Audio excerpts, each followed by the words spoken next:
And the vertebral artery is the artery which arises from the subclavian artery, and these two arteries, they form a circle in the brain, that is the circle of Willis. They are responsible to supply the brain. So both the arterial system form a polygonal anastomosis, is known as the circle of Willis at the base of the brain around the interpeduncular fossa. So here we can see the common carotid artery which bifurcates at the level of thyroid lamina to the external carotid artery and the internal carotid artery. This external carotid artery is responsible to supply the head and neck region and face region, and the internal carotid artery, it goes inside the cranial cavity via the carotid canal, and it gives different branches to form the circle of Willis. And here we can see the vertebral artery arising from the subclavian artery passes through the foramina transversarium of cervical vertebra, and it enters into the cranial cavity via the foramen magnum, and again it gives different branches to form the circle of Willis. So these two are very important vessels to form the circle of Willis. So here we can see the vertebral artery arising from the subclavian artery on each side. They united together in front of the pons, ventral surface of the pons, to form the basilar artery. The basilar artery, it gives different branches. Among them, posterior cerebral artery is the important branch to form the one of the component of the circle of Willis. And this is the internal carotid artery, which gives the middle cerebral artery and the anterior cerebral artery, and they form a circle of Willis in the interpeduncular fossa. So this is the interpeduncular fossa. So here we can see the norma basalis. One of the important component is the carotid canal here. From the carotid canal, the internal carotid artery, it enters into the cranial cavity, and it divides into middle cerebral and anterior cerebral artery. They are the important component of the circle of Willis. So this is the carotid canal, and this is the foramen magnum. So the two pairs of the vessels, the vertebral and the internal carotid artery, which are interconnected in the cranial cavity to produce the arterial circle of Willis, circulus arteriosus. Two vertebral arteries, they enter into the cranial cavity via the foramen magnum, and the two internal carotid artery, they enters into the cranial cavity through the carotid canal on each side. So we have seen in the photographs. So move on to the individual vessels. So talking about the vertebral artery,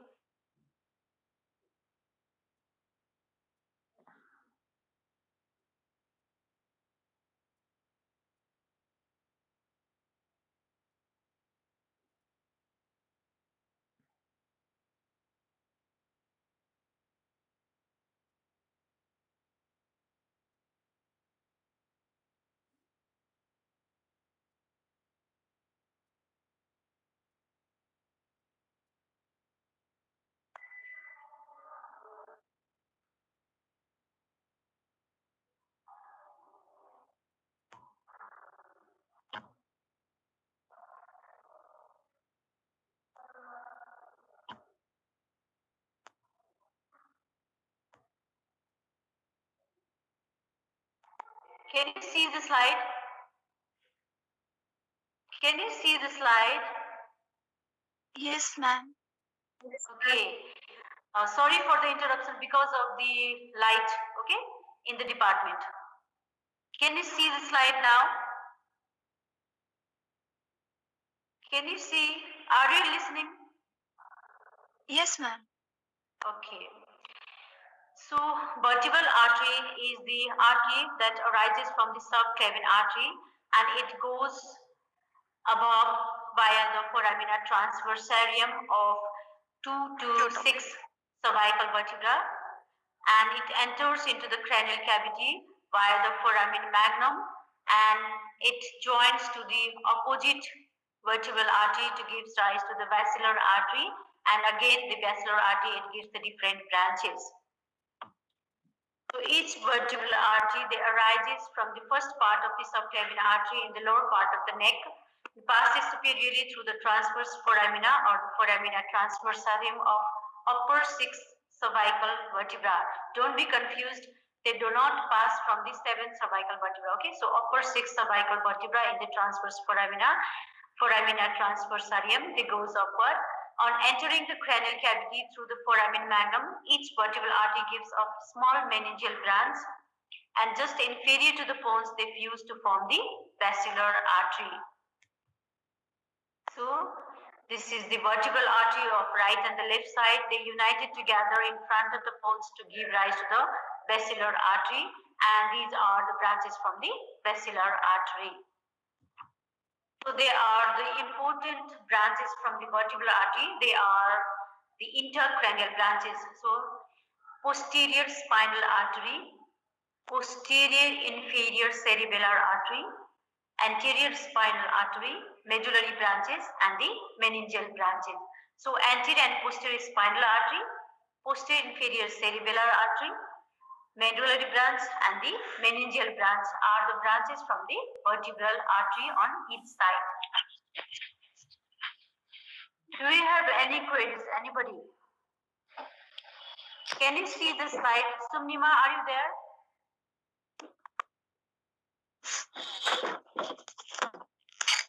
Sumnima, are you there? Yes, ma'am. Yes, Can ma'am. you see the slide? Yes, ma'am. Do you have any queries? No, ma'am. Okay. So here we can see the vertebral artery of each side. So important branches from the vertebral artery are the posterior inferior cerebellar artery, anterior and posterior spinal artery, meningeal branches, and the medullary branches are there. So they are the branches from each vertebral artery, and they united in front of the pons to give the basilar artery. Basilar artery is present in the basilar groove in front of the anterior surface of the pons.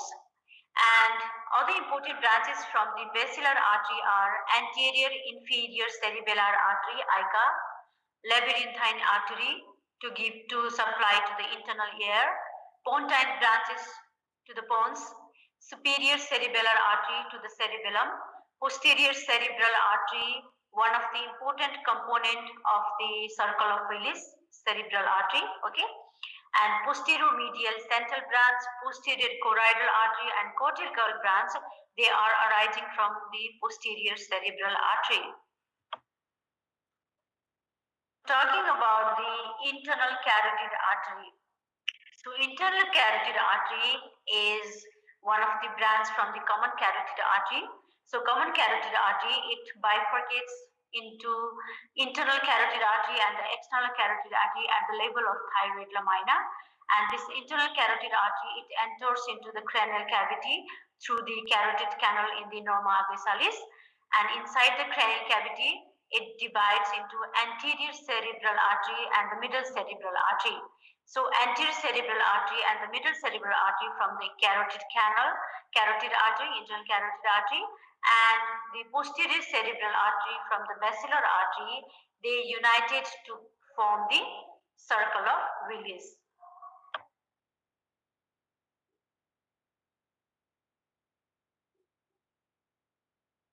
Of the common carotid artery proceeds superiorly to the base of the skull where they enter into the carotid canal, courses through the cavernous sinus, and it pierces the dural roof of the sinus. It ends immediately lateral to the optic chiasma, decussation of the optic nerve, and inferior to the anterior perforated substance, and it divides into middle and the anterior cerebral artery.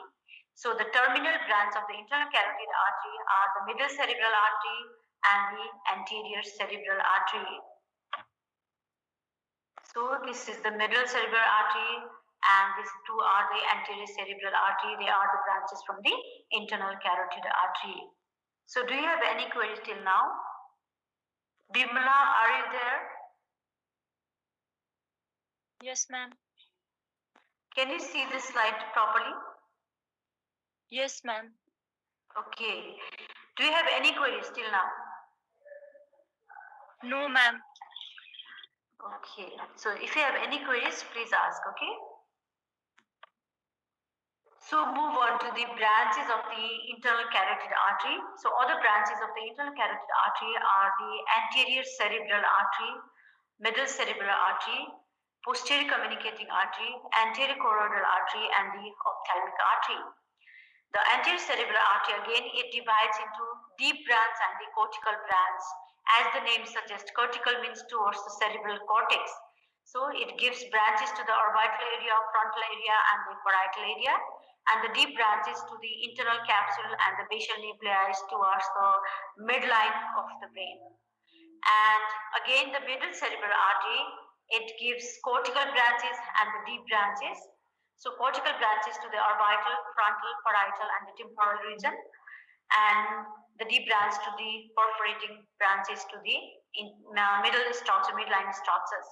And these all branches, they are responsible to supply the brain. So like this, anterior communicating artery uniting the anterior cerebral artery.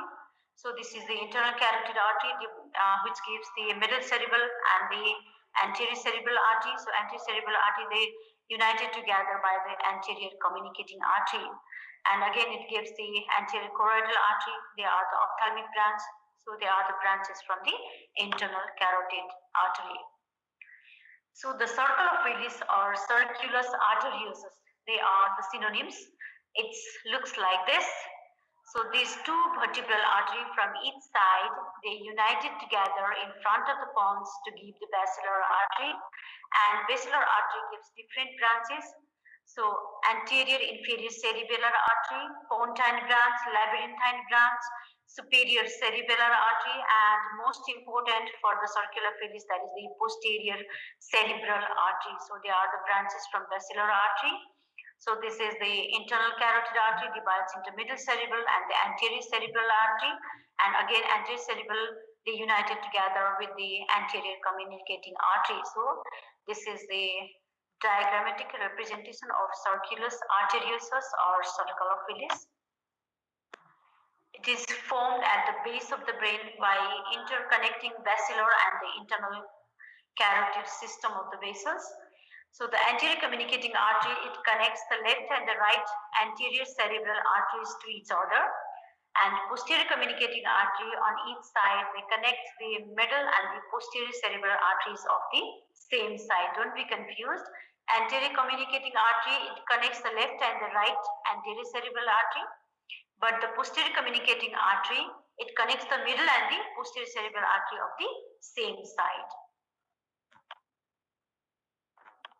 The diagrammatic representation of circulus arteriosus, vertebral artery, they come from each subclavian artery and they united in front of the pons, that is the basilar artery, and it gives different branches. Among them, posterior cerebral artery is very important component of the circulus arteriosus. The internal carotid artery, it gives the middle cerebral artery and the anterior cerebral artery, and the posterior communicating artery, it connects the middle cerebral with the posterior cerebral of the same side. So that is the circulus arteriosus or circle of Willis, which is formed at the interpeduncular fossa and gives different branches to supply the collateral circulation to the brain. So that is the diagrammatic representation. So at last, I'll give you time to draw this, okay?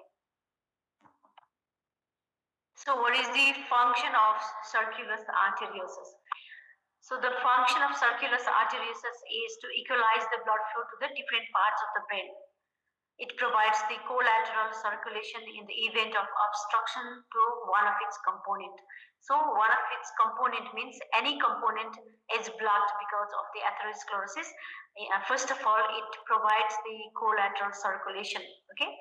So example, obstruction of one internal carotid artery in the neck of the right or the left side, the collateral channels may be established with the reverse flow through the external carotid circulation in the face, scalp, and the ophthalmic artery.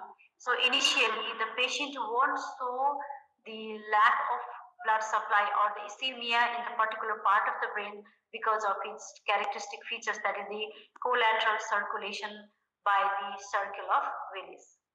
So that is very important aspect of the circulus arteriosus. So branches are cortical or external branches. They run on the surface of cerebral cortex, anastomose freely. And if there is any blockage, small infarct means small area of the cerebrum will be lacking of the arterial supply and small infarction can be seen. And if the central branches perforate the white matter means in the center of the brain, they supply the thalamus, corpus striatum and the internal capsule. They do not anastomose freely. So if there is any blockage in the central branches, the large infraction can be seen and the patient will immediately show the symptoms related to the infarction. So central branches of circle of Willis, they are arranged in 6 groups.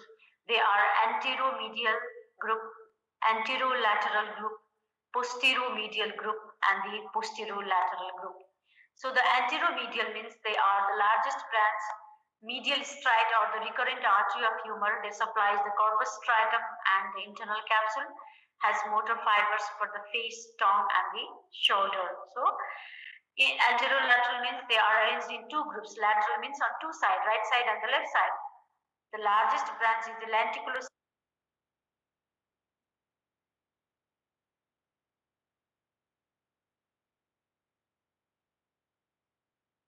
lesion related to these arteries. They show the symptoms related to the particular nerve.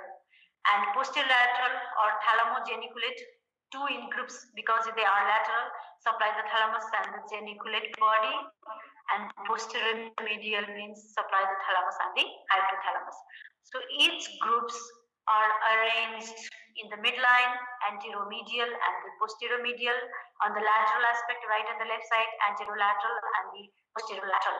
And symptoms seen according to the pathology and according to the area supplied by the particular nerve, particular vessels and the involved nerve.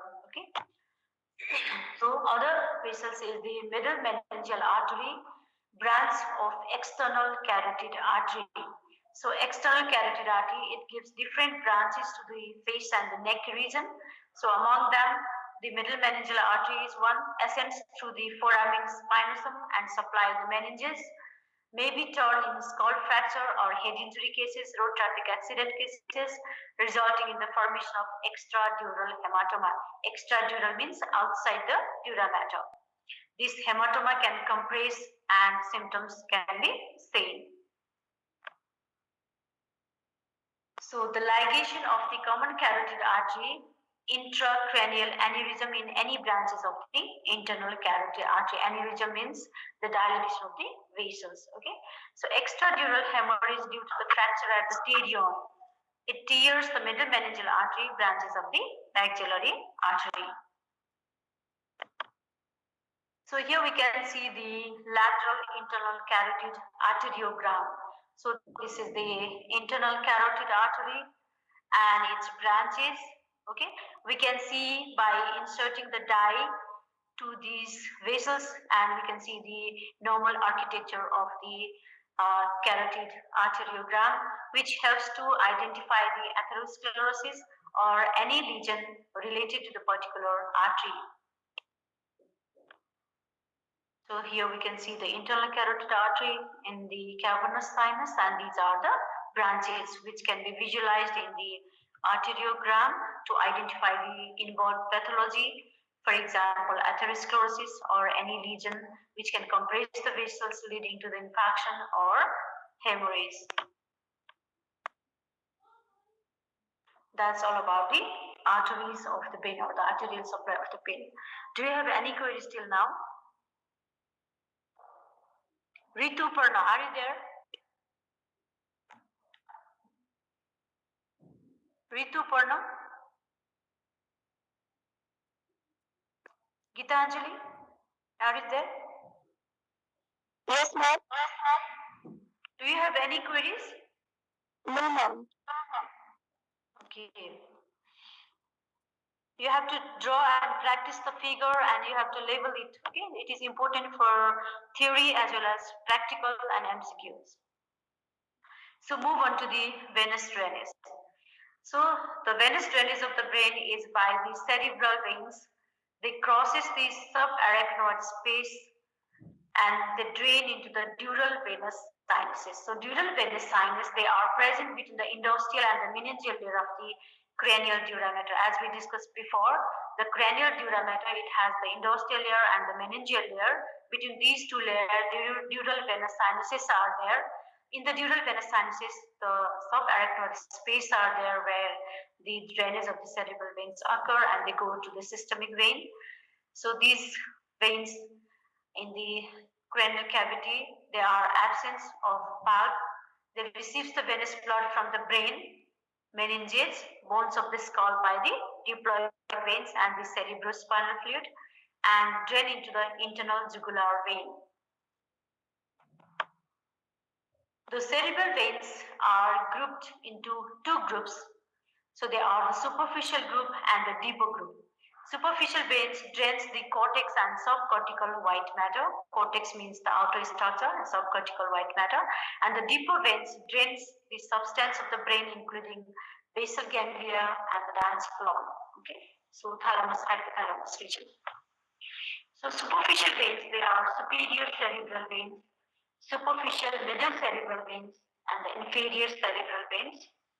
And the deeper veins are a pair of internal cerebral veins, a pair of basal veins, one pair of great cerebral veins of Gavin. That is the internal cerebral veins, they united together to form the great cerebral veins of Gavin.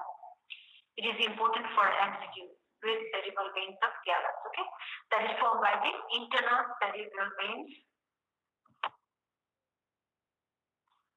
So move on to the arterial supply of the different area of the brain. So anterior cerebral artery is the deep artery on the medial surface of the brain. So this is the medial surface of the brain, which is supplied by the anterior cerebral artery in general. Middle cerebral artery is the artery of the superior lateral surface of the brain, except the few centimeter of the cortex. And the posterior cerebral artery is the principal artery on the inferior surface. So in general, if we ask about the artery of the medial surface, anterior cerebral vein, artery of the superior lateral surface, middle cerebral artery, and the artery of the inferior surface is the posterior cerebral artery. Area specific of the brain, okay, so specific area of the brain are supplied by the different artery. For example, corpus striatum, internal capsule, they are supplied by the middle and the lateral striate from the circle of Willis, anterior and middle cerebral artery. Thalamus supplied by the posterior communicating artery, basilar artery, posterior cerebral artery. Midbrain is supplied by the posterior cerebral artery, superior cerebellar artery and the basilar artery. Pons supplied by the basilar artery, anterior inferior cerebellar artery, superior cerebellar artery. Medulla oblongata supplied by the vertebral artery, anterior spinal artery, posterior spinal artery, posterior inferior cerebellar artery and the basilar artery. And the cerebellum is supplied by the superior cerebellar artery, anterior inferior cerebellar artery and the posterior inferior cerebellar artery. So they are the arteries specific to the brain. So if there is any pathology or the lesion in the particular artery, these area may get lack of arterial supply or lack of oxygen supply leading to the infection, and the symptoms related to the area and the nerve involved can be seen or can be explained by the patient. So cerebral angiography. The radiographic demonstration of the blood vascular system of the brain is known as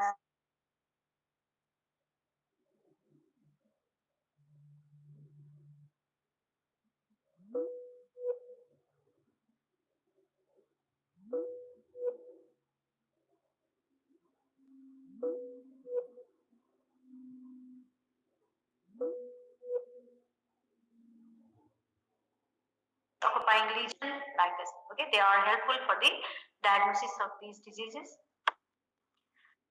So what is the applied aspect of this cerebral hemorrhage? We heard many times about the brain hemorrhage of the particular patient leading to the death or sometimes the paralysis of the particular sites. It may be because of the cerebral hemorrhage of the particular vessels. So Charcot's artery of cerebral hemorrhage branch from the anterolateral group of the circle of Willis is commonest artery leading to the cerebral hemorrhage. So Charcot's artery of cerebral hemorrhage, they are the branches from anterolateral group of the circle of Willis. And in case of stroke, thrombosis in artery supplying the internal capsules, resulting in the hemiplegia, paralysis of the part of the body, half part of the our body is the hemiplegia. So that is the stroke. So this is the lateral internal carotid arteriogram, which helps to diagnose this case. And other clinical pathology are the lateral medullary syndrome, medial medullary syndrome, Weber's disease. Okay, so talking about the lateral medullary syndrome, posterior inferior cerebellar artery is the branches from the vertebral artery. It's if there is any pathology leading to the Wallenberg syndrome. Okay, so lateral medullary syndrome, also known as Wallenberg syndrome, or the posterior inferior cerebellar artery syndrome. So the lateral part of the medulla is supplied by the posterior inferior cerebellar artery, or the PICA. So this area is supplied by the posterior inferior cerebellar artery, lateral part of the medulla oblongata. Thrombosis of this artery produces the different types of the symptoms. So we have to know the structures in relation to the lateral part of the medulla oblongata, where there is lack of the arterial supplies because of the pathology in the posterior inferior cerebellar artery. So here we discussed previously in the section of the medulla oblongata, there are the nuclei. So they are the hypoglossal nuclei, okay, nucleus of tractus solitarius, nucleus of vagal nerve, okay, and nucleus ambiguous related to the 19th and 11th cranial nerve, and some tracts are there, spinal tract of the nucleus are also there. So these area will be affected because of the lack of the arterial supply, because of the pathology in the posterior inferior cerebellar artery. So the patient may complain of dysphagia and dysarthria due to the paralysis of the muscles of soft palate, pharynx and the larynx. It is because of the destruction of the nucleus ambiguous. So the nucleus ambiguous is related with the cranial nerve 19th and 11th, and loss of pain and temperature on the ipsilateral side of the face. Nucleus and the spinal tract of the trigeminal nerve will be affected. Contralateral loss of sensation of the pain and temperature. It is because of the involvement of the spinal lemniscus and the spinothalamic tract. Vertigo, nausea, and vomiting because of the involvement of the vestibular nerve nuclei. So that is the lateral medullary syndrome, this area.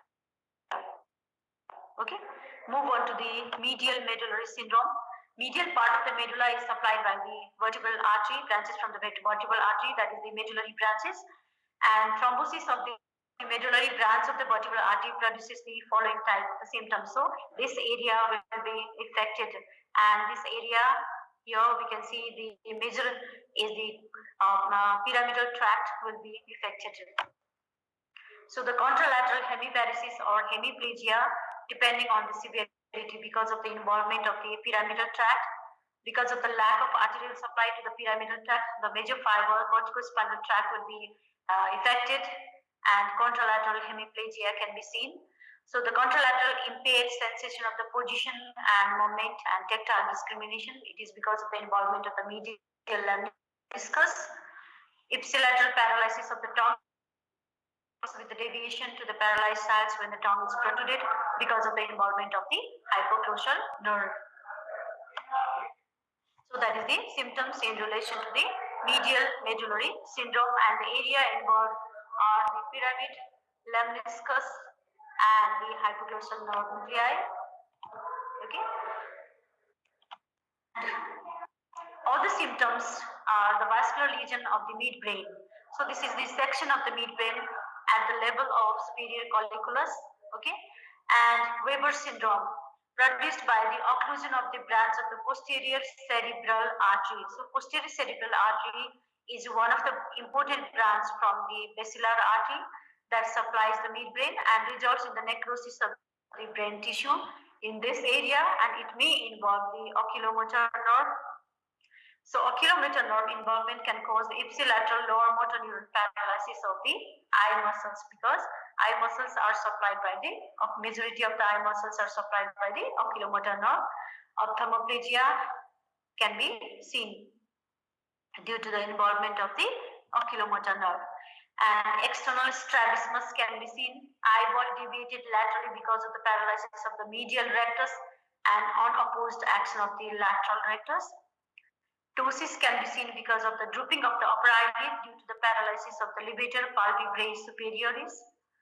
Loss of accommodation and dilated pupil can be seen due to the involvement of the ciliaris muscles and the sphincter pupillae respectively. And the cross cerebri. Involvement of the cross cerebri can cause the contralateral oculomotor neuron paralysis due to the interruption of the corticospinal tract. Okay, so they are present in the cross cerebri of the midbrain. That is all about the symptoms in relation to the Weber syndrome. So do you have any queries, anybody? Abdul, are you there? Abdul? Yes, ma'am. Do you have any queries? No, ma'am. Take it, sir. Okay, so move on to the circle of Willis. Okay, you have to draw this. To draw this.